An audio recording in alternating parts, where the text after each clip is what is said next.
June 20th, 1961. Dear Olenka, how are you, darling? Well, I really hope you're fine. The last time we talked, you asked me to keep you informed about the most important events of my life, and one of them just happened. Do you remember I told you that my parents, my brothers Frank and Jerry, and I usually go to a boathouse tavern during the summer? I guess you do. Well, it is a noisy, too crowded place where my parents enjoy going to drink and play cards, especially with their friends.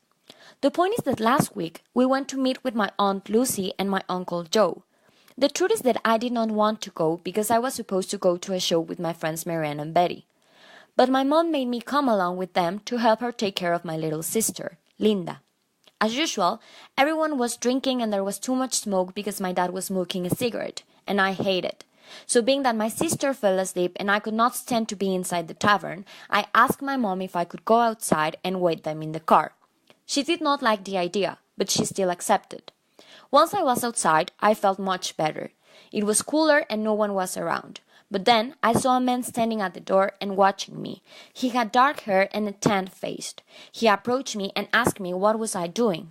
I could not help to reply with a nothing.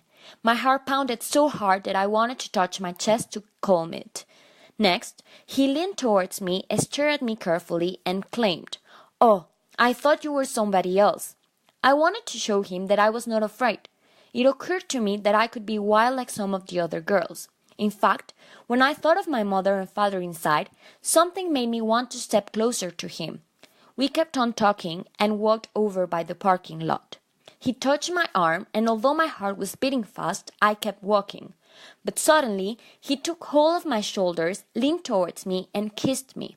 This terrified me. I could not move. I could not say anything. So, I told him I should go back.